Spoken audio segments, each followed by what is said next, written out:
Job, chapitre 20. Son père de Naaman prit la parole et dit: Mes pensées me forcent à répondre, et mon agitation ne peut se contenir. J'ai entendu des reproches qui m'outragent. Le souffle de mon intelligence donnera la réplique. Ne sais-tu pas que de tout temps, depuis que l'homme a été placé sur la terre, le triomphe des méchants a été court, et la joie de l'impie momentanée? Quand il s'élèverait jusqu'aux cieux, et que sa tête toucherait aux nues, il périra pour toujours comme son ordure. Et ceux qui le voyaient diront: Où est-il?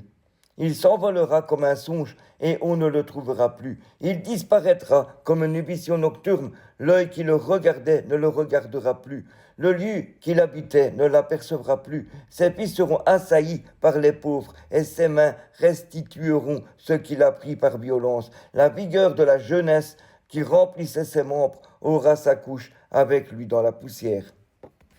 Le mal était doux à sa bouche, il le cachait sous sa langue, il le savourait sans l'abandonner, il le retenait au milieu de son palais. Mais sa nourriture se transformera dans ses entrailles, elle deviendra dans son corps un venin d'aspic. Il a englouti des richesses, il les vomira. Dieu les chassera de son ventre, il a sucé du venin d'aspic, la langue de la vipère le tuera.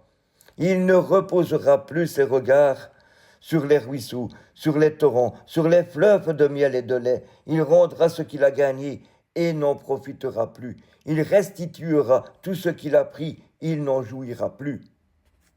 Car il a opprimé, délaissé les pauvres. Il a ruiné des maisons et ne les a pas rétablies. Son avidité n'a point connu de borne, mais il ne sauvera pas ce qu'il avait de plus cher. Rien n'échappait à sa voracité, mais son bien-être ne durera pas. Au milieu de l'abondance, il sera dans la détresse. La main de tous les misérables se lèvera sur lui. Et voici, pour lui remplir le ventre, Dieu enverra sur lui le feu de sa colère et le rassasiera par une pluie de traits. S'il échappe aux armes de fer, l'arc d'airain le transpercera. Il arrache de son corps le trait qui étincelle au sortir de ses entrailles, et il est en proie aux terreurs de la mort. Toutes les calamités sont réservées à ses trésors. Il sera consumé par un feu que n'allumera point d'homme. Et ce qui restera dans sa tente en deviendra la pâture, et ce qui restera dans sa tente en deviendra la pâture. Les cieux dévoileront son iniquité, et la terre s'élèvera contre lui. Les revenus de sa maison seront emportés. Ils disparaîtront au jour de la colère de Dieu. Telle est la part que Dieu réserve aux méchants. Tel est l'héritage que Dieu destine. Amen.